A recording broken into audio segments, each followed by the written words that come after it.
بسم اللہ الرحمن الرحیم۔ بسم اللہ الرحمن الرحیم۔ السلام علیکم ورحمۃ اللہ وبرکاتہ۔ اللہم ارنا الحق حقا وارزقنا اتباعہ وارنا الباطل باطلا وارزقنا اجتنابہ۔ رب یسر ولا تعسر وتمم بالخیر، آمین یا رب العالمین۔ قرآن کریم اللہ تعالیٰ کا کلام ہے۔ اللہ نے جبرائیل علیہ السلام کے ذریعے محمد صلی اللہ علیہ وسلم پر نازل فرمایا۔ محمد صلی اللہ علیہ وسلم آخری نبی اور رسول ہیں، اور قرآن مجید آخری آسمانی کتاب ہے۔ قرآن مجید قیامت تک آنے والے انسانوں کے لیے کتاب ہدایت ہے۔ جس نے اس سے تعلق جوڑا اس نے اس سے رہنمائی حاصل کی، اور جس نے اس پر عمل کیا وہ یقیناً دین و دنیا کی سعادتوں سے نوازا جائے گا، اور جس نے اس سے غفلت برتی وہ ذلیل و خوار ہوگا۔ جیسے کہ رسول اکرم صلی اللہ علیہ وسلم نے فرمایا، اللہ تعالیٰ اس کتاب قرآن کے ذریعے بہت سے لوگوں کو اونچا کرتا ہے اور بہتوں کو اس کے ذریعے سے نیچے گراتا ہے۔ صحیح مسلم 1897۔ اور یہ کامیابی ان لوگوں کا مقدر بنتی ہے جو قرآن کے احکام بجا لاتے ہیں اور اس کے حرام کردہ چیزوں سے اجتناب کرتے ہیں۔ اس کے برعکس جنہوں نے قرآن سے غفلت برتی، بالآخر ان کے لیے ذلت اور رسوائی ہے۔ اسلام کے ابتدا میں اللہ نے مسلمانوں کو سرخرو کیا اور بلندیاں عطا کی، کیونکہ وہ قرآن کے حامل اور عامل تھے۔ لیکن جب سے مسلمانوں نے قرآن کے احکام و قوانین پر عمل کرنے سے اپنی زندگی سے خارج کیا، تبھی سے ان پر ذلت اور رسوائی کا عذاب مسلط ہے۔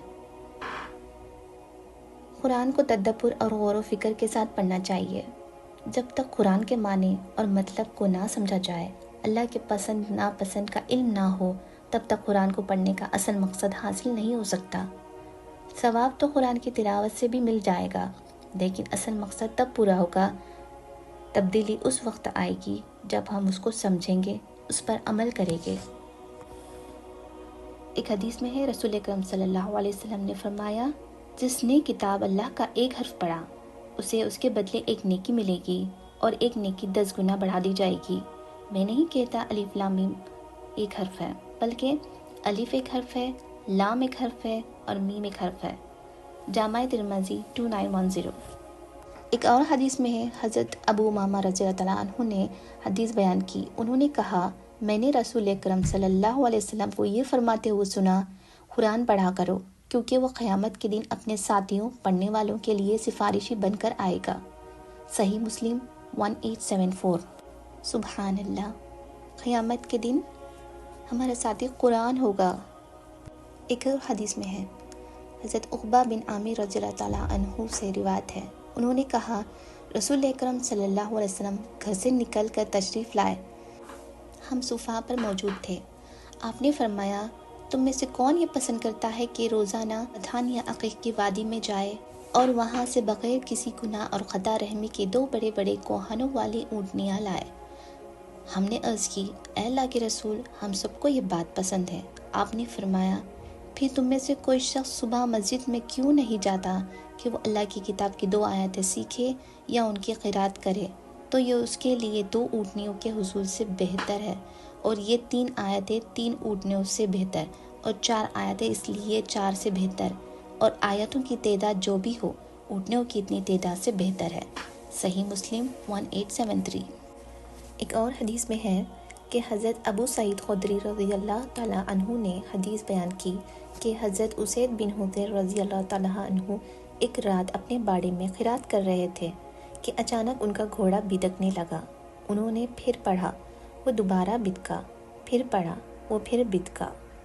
اسید رضی اللہ تعالیٰ عنہ نے کہا کہ مجھے خوف پیدا ہوا کہ وہ میرے بیٹے یحییٰ کو رون ڈالے گا۔ میں اٹھ کر اس کے پاس گیا تو اچانک چھتری جیسی کوئی چیز میرے سر پر تھی، اس میں کچھ چراغوں جیسا تھا، وہ فضا میں بلند ہو گئی حتیٰ کہ مجھے نظر آنا بند ہو گئی۔ کہا، میں صبح کو رسول اکرم صلی اللہ علیہ وسلم کے پاس گیا اور عرض کی، اے اللہ کے رسول، اس اثناء میں کہ کل میں آدھی رات کے وقت اپنے باڑے میں قرات کر رہا تھا کہ اچانک میرا گھوڑا بدکنے لگا۔ رسول اللہ صلی اللہ علیہ وسلم نے فرمایا، ابن حضیر پڑھتے رہتے میں نے عرض کی میں پڑھتا رہا، پھر اس نے دوبارہ اچھل کود کی۔ رسول اکرم صلی اللہ علیہ وسلم نے فرمایا ابن حسیر پڑھتے رہتے۔ میں نے کہا میں نے قرات جاری رکھی، اس نے پھر بدک کر چکر لگانے شروع کر دیے۔ رسول اللہ صلی اللہ علیہ وسلم نے فرمایا ابن عزیر پڑھتے رہتے۔ میں نے کہا پھر میں نے چھوڑ دیا۔ میرا بیٹا یحییٰ اس کے قریب تھا، میں ڈر گیا کہ وہ اسے رون دے گا، تو میں نے چھتری جیسی چیز دیکھی، اس میں چراغوں کی طرح کی چیزیں تھیں، وہ فضا میں بلند ہوئی حتیٰ کہ مجھے نظر آنی بند ہو گئی۔ اس پر رسول اکرم صلی اللہ علیہ وسلم نے فرمایا وہ فرشتے تھے جو تمہاری قرات سن رہے تھے، اور اگر تم پڑھتے رہتے تو لوگ صبح ان کو دیکھ لیتے اور ان سے اوجھل نہ ہوتے۔ صحیح مسلم 1859۔ اس واقعے کو سن کر محمد صلی اللہ علیہ وسلم نے فرمایا یہ سکینت ہے جو قرآن پڑھنے سے نازل ہوتی ہے۔